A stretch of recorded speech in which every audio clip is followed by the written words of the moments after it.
Mais à cause de la parole, Dieu met quelque chose sur le cœur. Amen. Quelque chose à partager. Et je voudrais vous dire un petit texte avant de prier le Seigneur Jésus ce matin. Écoutez comme le Seigneur il met les choses en ordre. On a un Dieu merveilleux. Et il est capable, comme il a dit le cantique ce matin, de retirer le rideau noir. Le rideau qui nous fait mal. Le rideau qui nous fait de l'ombre entre nous et Dieu. Parce que des fois l'ennemi il voudrait changer de stratégie, il voudrait changer de stratagème. Pour pouvoir nous foutre dans le découragement, pour pouvoir nous mettre à genoux, spirituellement parlant. Mais Jésus est là ce matin pour retirer ce rideau noir. Amen. Il est là pour nous relever. Et je crois à cette parole merveilleuse. Et comme il a dit Wilfried tout à l'heure, à cause de la parole. Et la parole, c'est à cause de la parole qu'on sait comment il faut prier. C'est à cause de la parole qu'on sait comment il faut être en accord les uns avec les autres. À cause de la parole.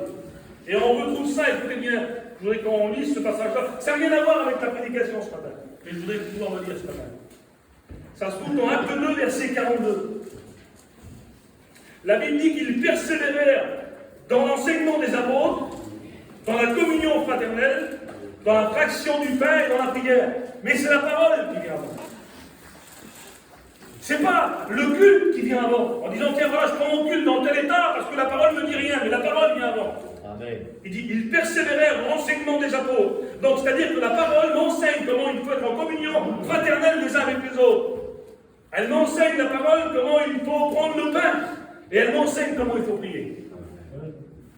Alors ce matin, que nos cœurs ce matin soient réceptifs à sa parole. Amen. Parce que ce matin, si tu es rentré ici, c'est pas mon message que je le dis, si tu es rentré ici avec un rideau noir devant tes yeux, si tu es rentré ici avec un découragement terrible, parce qu'aujourd'hui, je m'excuse, mais on ne se voit presque plus dans les réunions, on porte tous un masque.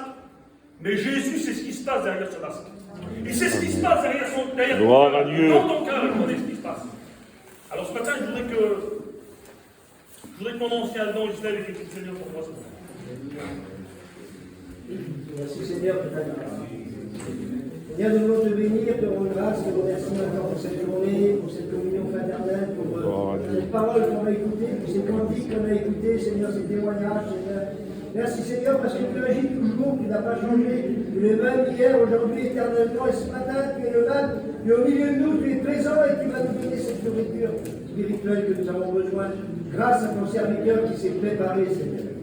Alors moi, de ton esprit, bénis-le, qu'il ait des paroles qui puissent toucher nos cœurs, des paroles qui puissent toucher nos cœurs. Je te bénis, je te rends grâce, et je te dis merci, Amen. Seigneur, à toi, toute l'honneur et toute ta gloire est pour toi. Amen. Amen. Amen. Ce matin, je ne chercherai pas le temps. Combien de temps je vais prêcher? On ne cherche pas ça, nous. Ce qu'on recherche ce matin, c'est la bénédiction. Amen. Gloire à Dieu. Ce n'est pas de prêcher lentement, ce n'est pas de prêcher bien que je cherche.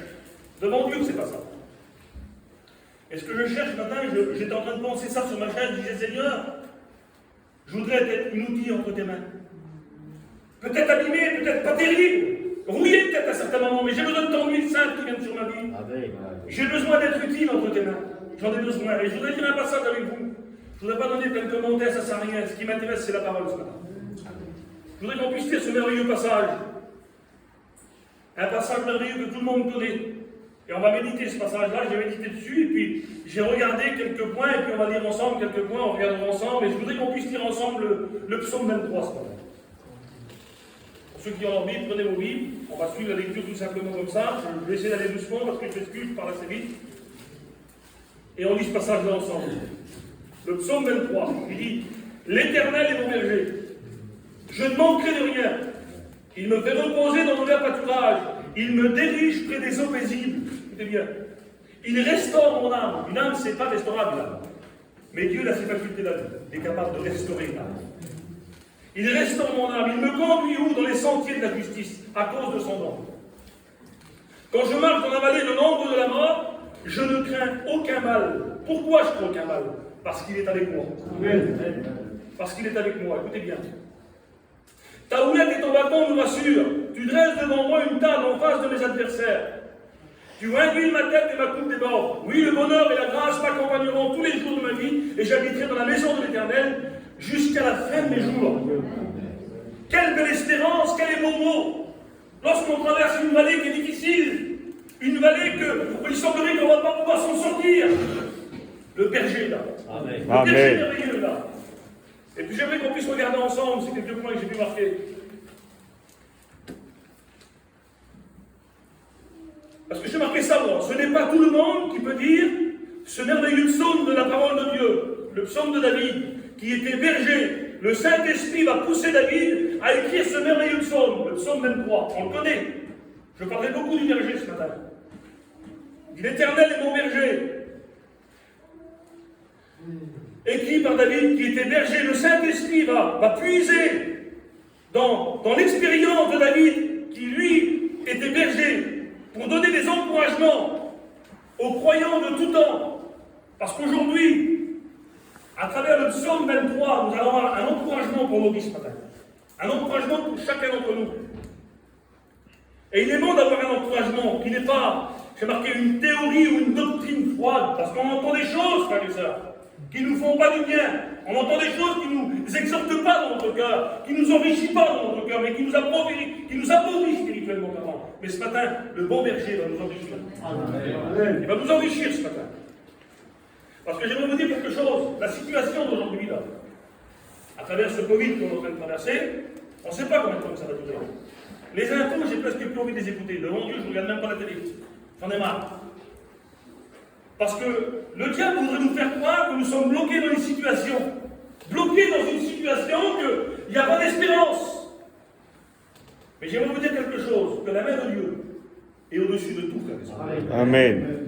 Au-dessus de tout. Gloire à Dieu. Parce que lorsqu'un homme ne peut pas se déplacer pour aller visiter quelqu'un, parce que la situation nous bloque, le Saint-Esprit prend le relais. Jésus prend le relais. Vous voulez que je vous dise quelque chose? Je ne m'inquiète pas pour l'œuvre de Dieu. Parce que la Bible dit que Dieu prend soin de son œuvre comme la prunelle de son œuvre. C'est lui qui prend soin de son œuvre. Bien sûr que son œuvre m'inquiète au niveau de certains et de certaines, parce qu'on voudrait encourager les chrétiens, on voudrait qu'ils aillent plus loin, bien sûr que dans ce sens-là, ça m'inquiète. C'est normal, comme tous les serviteurs de Dieu. Mais l'œuvre de Dieu, elle est dans sa main. Amen. Et le Seigneur, il le dit. Il dit, si vous êtes dans ma main, nul ne vous ravira ma main. Mais par contre, on peut en descendre. On peut en descendre. Écoutez bien. L'Éternel est mon berger. On va dire dans Matthieu 9 au verset 35. Matthieu 9, verset 35.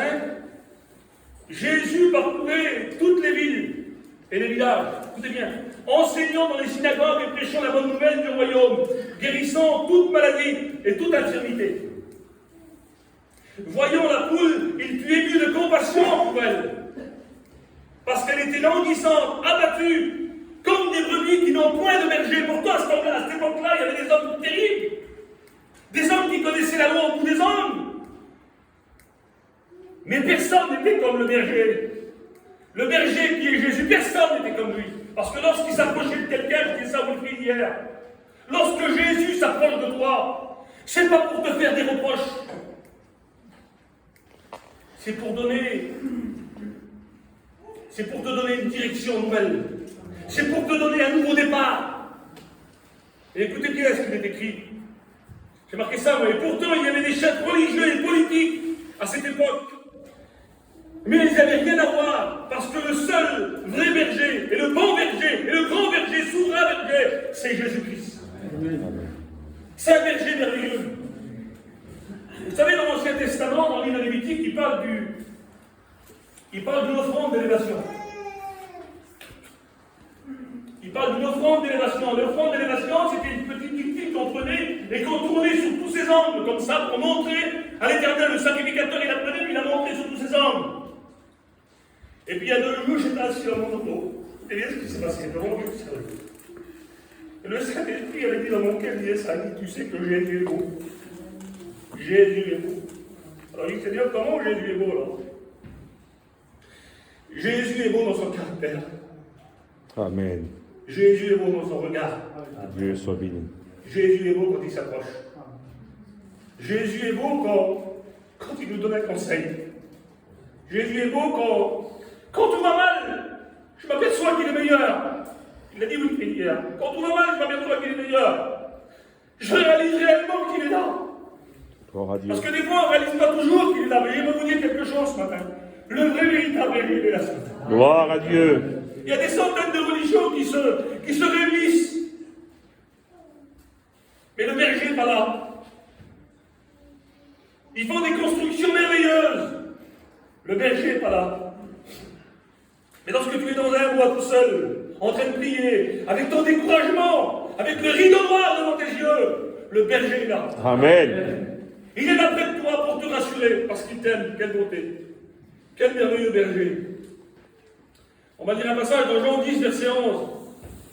Parole de Jésus. Je suis le bon berger, va dire Jésus. Quelle bonté. Je suis le bon berger. Le bon berger donne sa vie pour ses brebis. Il donne sa vie pour ses brebis. Je suis le bon berger. Je connais mes brebis. Elles me connaissent. Comme le Père me connaît. Et comme je connais le Père. Et je donne ma vie pour mes brebis. Il dit 2 fois dans le passage. Je donne ma vie pour mes brebis. Je la donne, ma vie, pour mes brebis. Et le verset 28, il dit, je leur donne la vie éternelle, et elles ne périront jamais, et personne ne les ravira de ma main.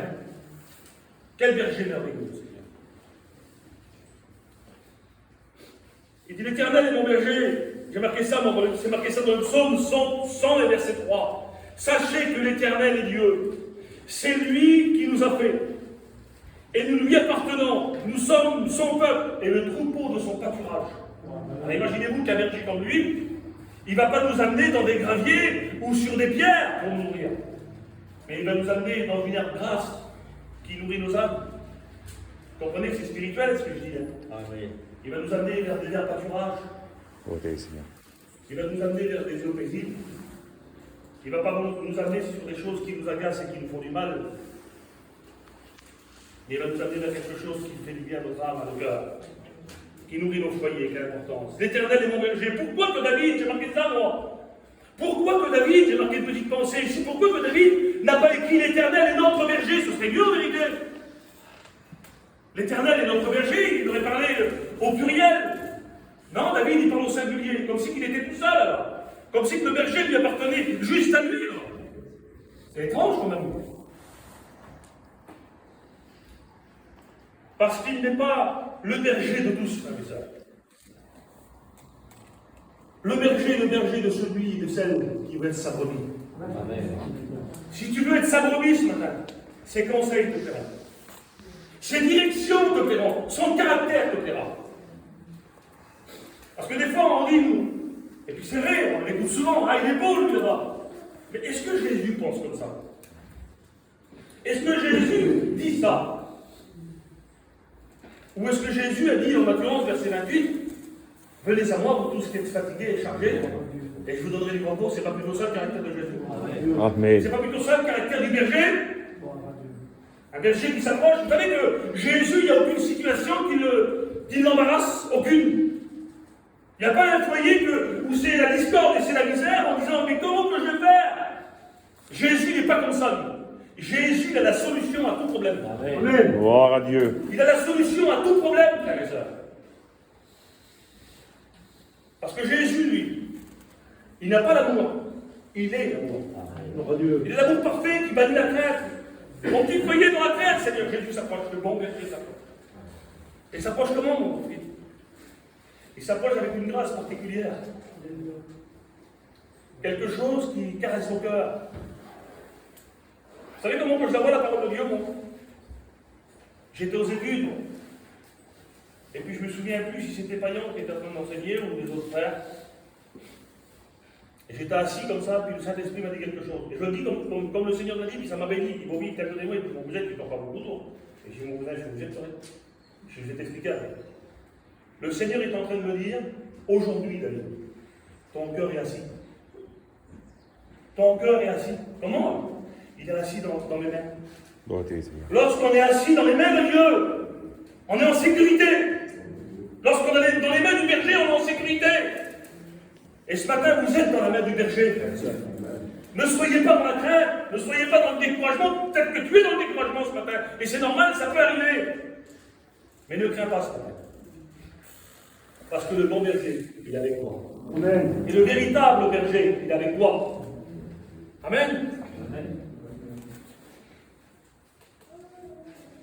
Parce que je marquais ça, moi, parce qu'au moment où le Saint-Esprit va va pousser David à écrire le psaume 23, le Saint-Esprit va faire allusion, écoutez bien, à la communion intime et personnelle et individuelle entre nous et Jésus. Quelle beauté, Seigneur. Où en sommes-nous dans ce domaine? Est-ce que nous sommes des hommes et des femmes qui se rapprochent de Jésus? Ou est-ce que c'est trop difficile et puis on est fatigué? Ben, ce matin, si tu es fatigué, approche-toi du berger. Amen. Approche-toi du berger. T'es découragé ce matin? Approche-toi du berger. Vous savez, moi j'ai du mal à faire l'évangélisation. J'ai du mal à... Mon Dieu, c'est... Voilà, j'ai du mal, mon message à moi, c'est l'encouragement. Voilà. C'est ma direction dans mon cœur, elle est comme ça. Parce que je sais dans mon cœur, et puis d'autres, c'est un autre message, moi je sais que dans mon cœur, le découragement atteint beaucoup les gens. Beaucoup. Mais on ne peut pas vivre toute l'année dans le découragement. Toute l'année. Alors il y a un problème, il y a un autre problème. Alors ce matin, si tu as un souci qui te met toute l'année dans le découragement, approche-toi du berger. Approche-toi du berger. Dans le psaume, dans 1 Corinthiens, chapitre 1, et verset 9, Dieu est fidèle, lui qui vous a appelé à la communion de son Fils, Jésus-Christ, notre Seigneur. Écoutez bien. Là, il fait allusion aussi, écoutez bien, à la merveilleuse attention du Seigneur qu'il a pour nous. Il agit comme s'il n'y avait qu'une brebis, c'est ce que je disais tout à l'heure, parce que David, il écrit l'Éternel est mon berger, il parle comme si que l'Éternel était son berger à lui et pas à nous. Et c'est pas comme ça qu'il faut comprendre. Il faut comprendre que chaque homme et chaque femme, lorsqu'il est tout seul dans le découragement de Jésus, ou qu'il est tout seul en train de lire la Bible, il peut dire Seigneur, tu es mon berger. Amen. Et mon berger merveilleux, c'est Dieu. Vous comprenez, c'est quelque chose d'intime, c'est l'intimité.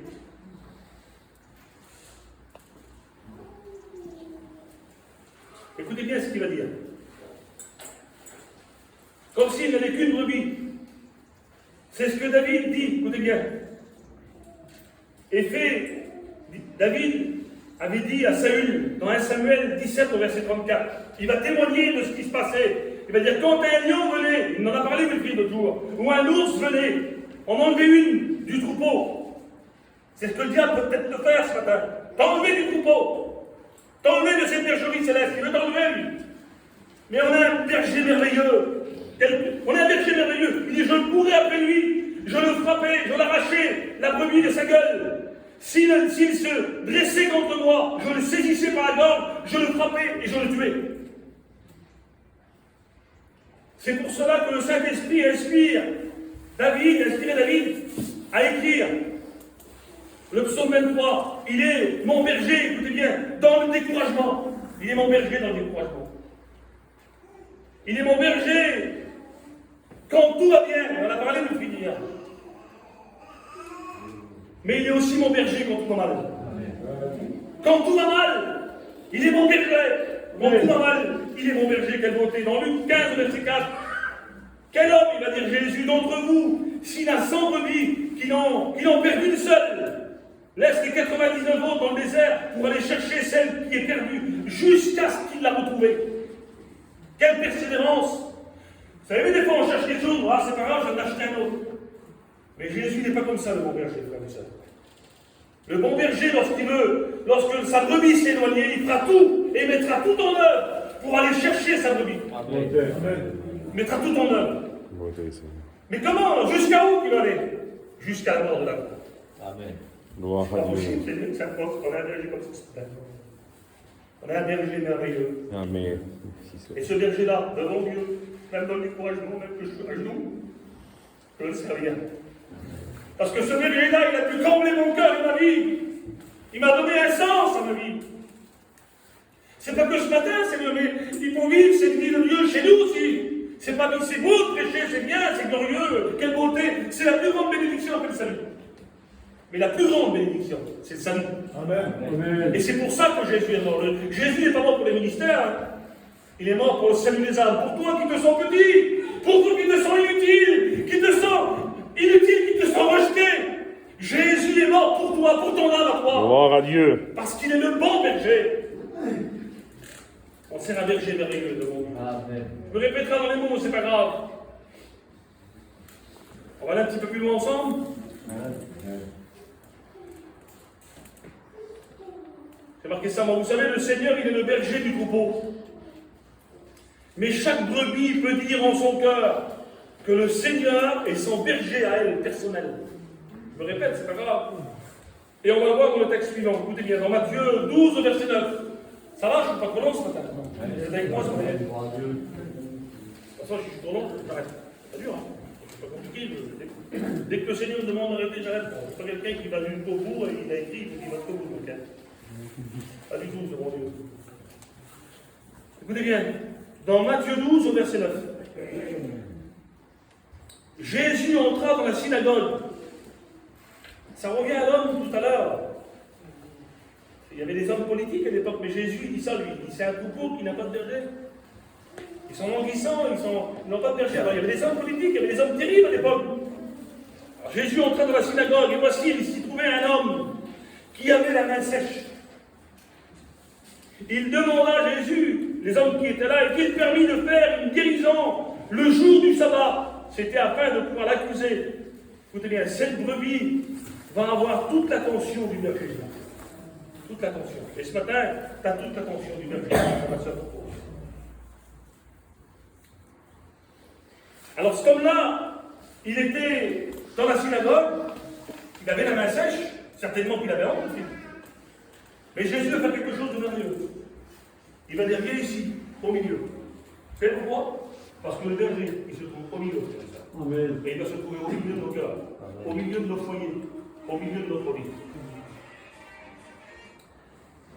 La Bible dit que Jésus leur dit, lequel d'entre vous, s'il n'a qu'une brebis, alors imaginez-vous, il parle comme s'il n'avait qu'une brebis, mon fils. Il parle comme s'il n'avait qu'une brebis, Jésus.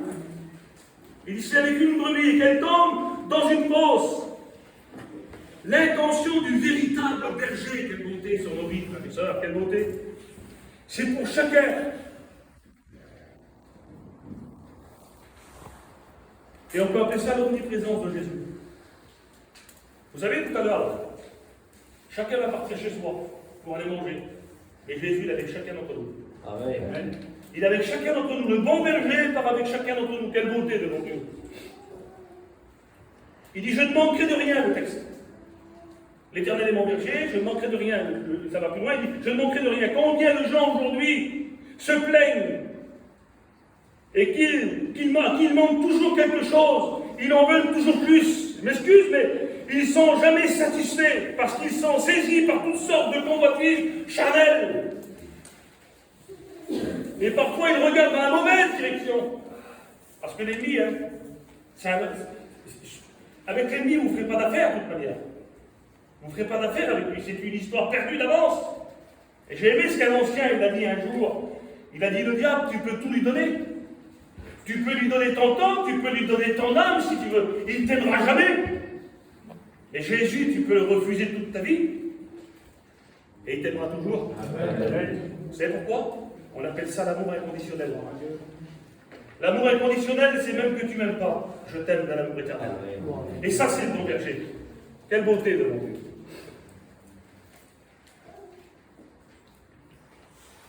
Mais retenons cette pensée ce matin, frères et sœurs. Avec le Seigneur, on ne manquera jamais de ce qui est nécessaire. De ce qui est nécessaire. Alors, je pensais quelque chose l'autre jour. Je disais, Seigneur, je ne veux pas que tu me donnes ce que je te demande. Bizarre, comme ça. On prie pour que le Seigneur nous donne ce qu'il demande. Ben, je dis, Seigneur, je ne veux pas que tu me donnes ce que je te demande. Et je vais vous faire comprendre. Mais je dis, Seigneur, je veux que tu me donnes ce que j'ai besoin. Amen. Quand vous avez un petit enfant que vous passez dans un rayon de bonbons, il veut tout. Si vous lui donnez un petit caddie là, je sais que j'en ai 3 ans, on a grandi.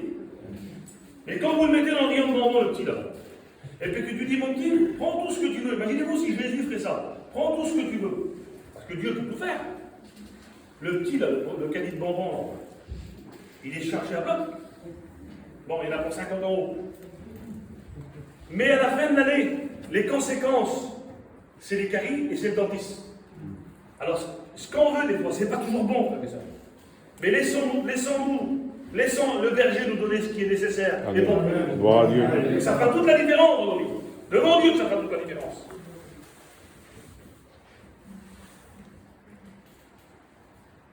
Le Seigneur ne manquera jamais de ce qui on ne manquera jamais de ce qui est nécessaire. Dans Matthieu 6 au verset 9, 19, il dit: ne vous amassez pas des trésors qui est sur la terre, où la teigne et la rouille détruisent, où les voleurs percent et dérobent, mais amassez-vous des trésors qui est dans le ciel. Car là où est ton trésor, là aussi sera ton cœur. Ce matin, que nos cœurs soient dans la parole de Dieu. Amen.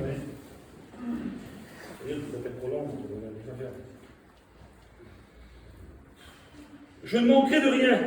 Il me fait reposer dans de verts pâturages. Et puis des fois, toi, ou moi, on a besoin que le berger nous amène dans des pâturages plus loin encore. On a besoin. Il me fait reposer dans des verts pâturages. Je ne manque point de paix. Il me dirige près des eaux paisibles. Je ne manquerai pas de conseils. Pourquoi? Il me conduit dans les sentiers de la justice à cause de son nom. Je ne manquerai pas de courage. Pourquoi? Quand je marche dans la vallée de l'ombre de la mort, je ne crains aucun mal, parce qu'il est avec moi. Amen. Gloire à Dieu. Je ne manquerai point de communion, car tu es avec moi. Je ne manquerai point de réconfort. Pourquoi? Parce que ta houlette et ton bâton me rassurent. Mais qu'est-ce que c'est que ta houlette et ton bâton? J'en ai parlé l'autre jour. J'ai été en Israël, et puis j'ai vu sur un mur comme ça un bâton qui ressemble à un point d'interrogation. Et puis j'allais voir ce monsieur-là en Israël, là. Je dis: monsieur, c'est quoi ce bâton? Je savais à peu près ce que c'était, je m'en doutais que c'était une houlette. Mais je voulais qu'il m'explique des caractères de la houlette. Je dis: monsieur, la houlette, est-ce que ça sert à frapper? Il dit: non, monsieur, elle ne sert pas à frapper, la houlette. La houlette, elle est faite comme un point d'interrogation, comme ça. Et ça m'a fait penser au bras du Seigneur lorsqu'il nous prend par le cou. La houlette, quand elle fait comme ça, là, vous voyez, dans cette forme-là, c'est pour rattraper la brebis par le cou, pour la ramener. Pas possible, monsieur. J'étais béni pour ce là de ce qu'il disait. Je disais que c'est beau, que c'est beau, que c'est beau. Et ça m'a fait penser au bras du Seigneur lorsqu'il s'approche de nous, le grand berger, et qu'il nous prend par le cou. Comment on se sent réconforté, comment on se sent bien quand on passe une difficulté, quand on passe un découragement, et que Jésus s'approche de nous et qu'il nous prend dans ses bras. Quelle beauté. Et je dis: monsieur, l'extrémité du bâton, là, ça à quoi? Il dit: monsieur, c'est pour la remettre dans les rangs lorsqu'elle s'éloigne un petit peu. C'est beauté, bon Dieu. Mais j'ai marqué ça, moi. Une grande majorité de chrétiens aujourd'hui n'aiment pas la houlette ni le bâton. Ah non. Et j'ai marqué ça, moi. Mais le chrétien aujourd'hui, une grande majorité de chrétiens, pas tous, ils aiment qu'on les flatte. Qu'on lui dise, il veut qu'on lui dise qu'il ira au paradis, quoi qu'il en soit. Il se permet tout, ou presque. Ah, il chante bien, il chante terrible. Oui. Jésus n'est pas mort pour les chanteurs. Il est mort pour le salut des âmes. Amen. Amen. Il donne des grosses dîmes. Allez, on dit.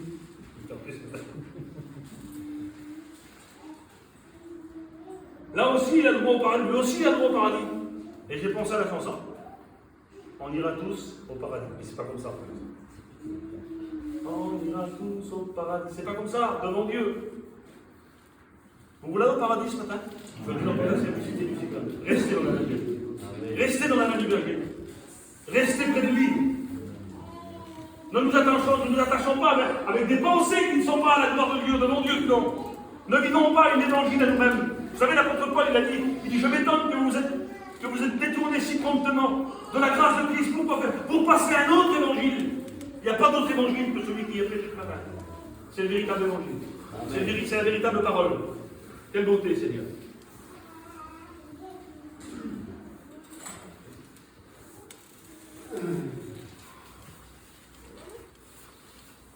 Avec le berger, je ne manquerai pas de joie.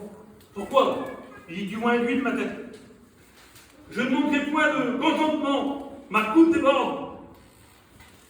J'ai marqué ça, moi. S'abreuver à une coupe débordante. Cela portera à avoir, écoutez bien, un cœur débordant, à un amour débordant, à une compassion débordante. à une gentillesse débordante, à une joie débordante, à une confiance débordante, à une confiance, une foi débordante. Je ne manquerai pas dans cette vie, écoutez bien. Oui, le bonheur et la grâce m'accompagneront tous les jours de ma vie. Est-ce que je m'exprime mal sur certains mots? Je ne sais pas. Écoutez bien, je suis arrosé d'une huile fraîche. Tu vois une huile ma tête et ma coupe déborde. Mais qu'est-ce que ça veut dire, David? Qu'est-ce que ça veut dire? Écoutez bien. L'été, quand l'été arrive, dans les champs, il y a des brebis. Quand l'été arrive. Encore peut-être 5 minutes, frère et soeur. Après, on va prier le Seigneur. Vous savez, on a toute la journée chez nous. Des fois, on se mange la tête chez nous. On est bien ce matin. On a la réunion, on écoute la parole du Seigneur. Pas parce que c'est mon frère, je devant Dieu. Mais je me régale en disant le message. Dieu. Je fais du bien devant Dieu. Je suis bien, je me sens à ma place. À la saison des mouches, l'été, à la saison des mouches, des millions de mouches surgissent à l'arrivée de l'été. Et ça, c'est un très gros problème, j'ai marqué, pour les brebis. Le bêlement, l'été, peut se transformer en véritable torture. Parce que des millions de mouches s'approchent des brebis, tournent autour du nez des brebis, là. Et ils viennent déposer dans les naseaux humides de la brebis. Et on appelle ça des mouches nasales. Ils viennent déposer des œufs dans les narines des brebis, écoutez bien. Et ces œufs se transforment en mouches. En quelques jours, en larves, écoutez bien, des minuscules, en larves minuscules qui se feraient un passage à travers le nez de la brebis, vers l'intérieur de la tête de la brebis, et elles creusent littéralement la chair. Et elles montent jusqu'au cerveau, là. Et c'est vrai ce que je vous dis, hein, c'est une histoire vraie, c'est ce qui se passe avec des brebis, des fois, dans les champs. Et c'est ce qui se passe aussi pour certaines brebis du Seigneur. Amen. Quand il laisse venir ces petites mouches spirituelles, une mouche qui vient détruire votre vie spirituelle. Alors écoutez bien une seconde. Elle refuse de se nourrir. Alors cette pensée, elle l'a pris, et elle refuse de se nourrir, elle ne peut plus rien entendre. Mais ce matin, il y a un remède. Amen. On va le voir. À un stade avancé, il y a une infection provoquée par ces mouches nasales, la brebis perd la vue. Elle perd la vue. Elle perd sa vision spirituelle. Mais ce matin, ne perdons pas de vue le berger. Amen. Ne perdons pas le berger ce matin. Écoutez bien. Pour d'autres, c'est l'isolement total. Pas possible. Comment elle a changé? Comment il a changé? Il est isolé, elle s'est isolée. Il y a une mouche qui est arrivée. La mouche du découragement. La mouche de la frustration est arrivée. Nous sommes frustrés, nous sommes touchés dans nos cœurs. Touchés dans notre pensée. C'est pas possible, Seigneur. Écoutez bien. Il y a un passage dans Ecclésiaste 10. Et puis vous savez, vous l'été, quand vous faites un bon manger, vous les sœurs. S'il y a une mouche ou deux qui se posent dans votre plat, vous ne prenez plus jeter. C'est fini, c'est plus la peine. On chagarde, c'est pas la peine. Il dit même, dans Ecclésiaste 10, il dit, les mouches, même mortes, infectent l'huile du parfum là. C'est pas possible, Seigneur. Il y a des mouches mortes, ça rien. On enlève la mouche là. Non, non, si c'est une petite bête d'orage qui se pose dans l'air, tu vas l'enlever, ça va déjà arriver. Mais si c'est une mouche, je vous demande. C'est pas la peine, hein. Je ne la mange pas la mouche de mon Dieu. La mouche, c'est un bon esprit, mon Dieu. Mais prenons garde, frères et sœurs, aux mouches spirituelles. Prenons garde aux mouches spirituelles, qui peut détruire notre vie spirituelle. Satan est appelé Belzébuth, le dieu des mouches. Écoutez bien, encore 5 minutes et après je vais arrêter. Il y a la mouche du découragement. La mouche de la mauvaise pensée. Pas possible, Seigneur. Et Jésus va dire ça dans Matthieu 9, verset 4. Jésus leur dit, pourquoi de telles pensées en vos cœurs?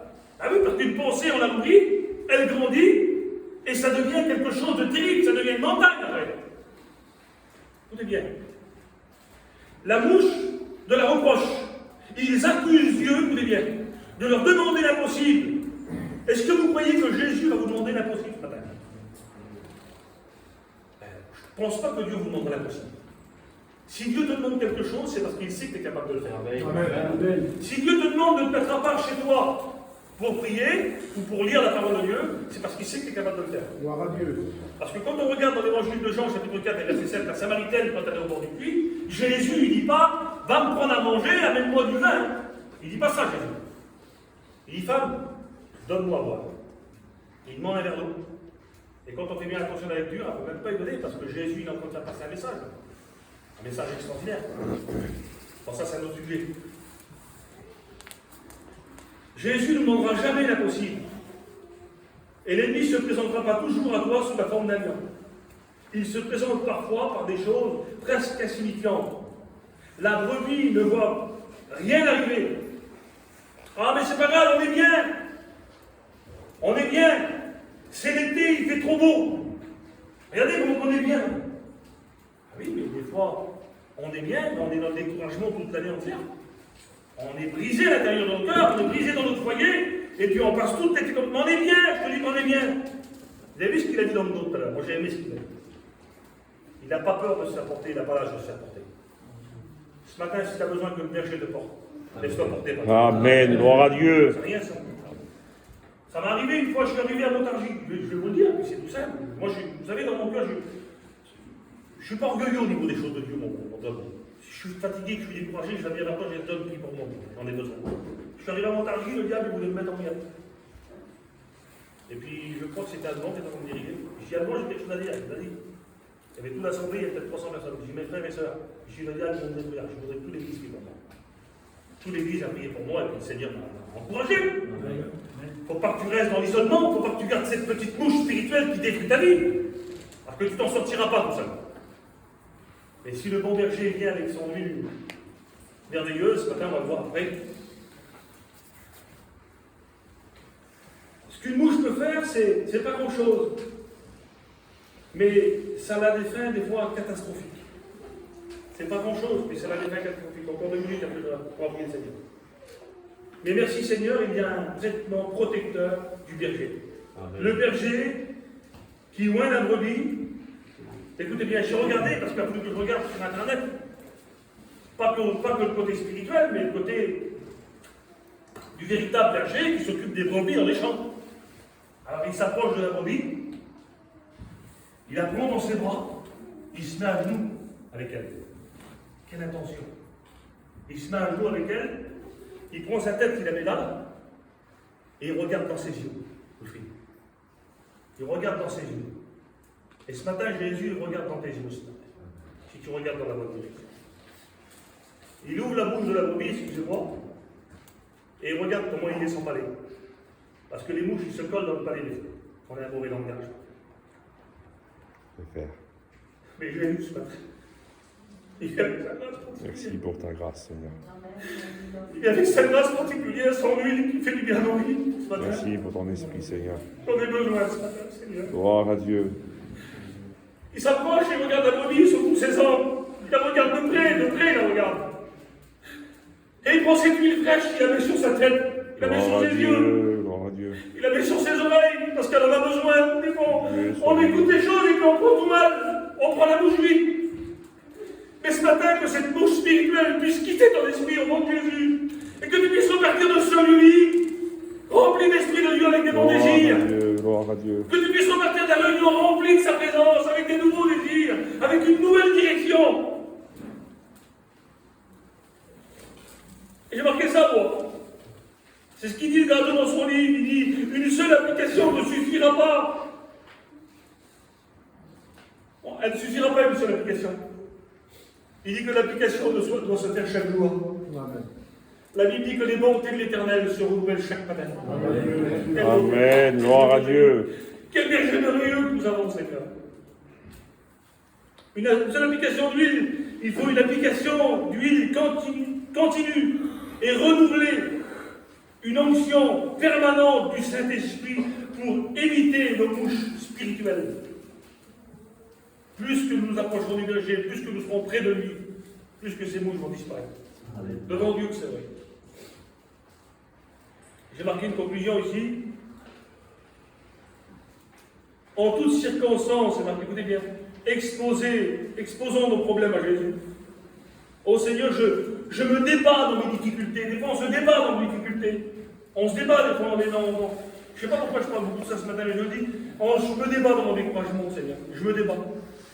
Il y a longtemps que ça dure. Mais ce matin, le bon berger est là. Amen. Gloire à Dieu. Le bon berger est là ce matin.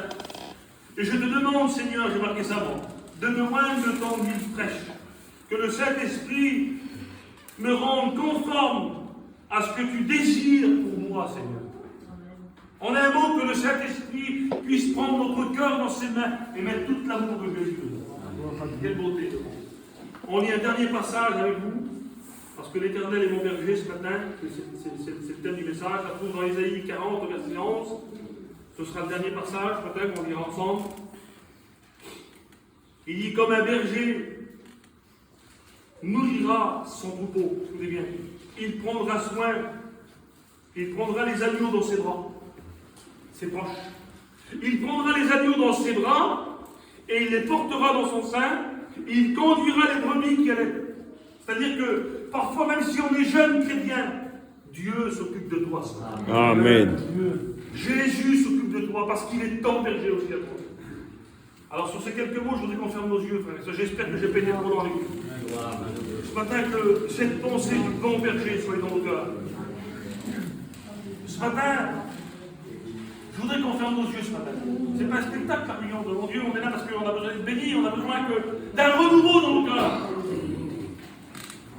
Je ne sais pas si le diable t'a envoyé une mouche, quoi. Que ce soit la mouche du découragement, la mouche de la frustration. Je ne veux pas savoir ce matin.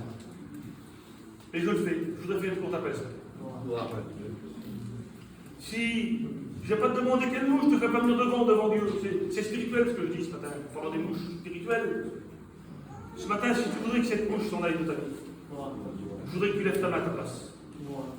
Parce que tu en as besoin. Merci Jésus.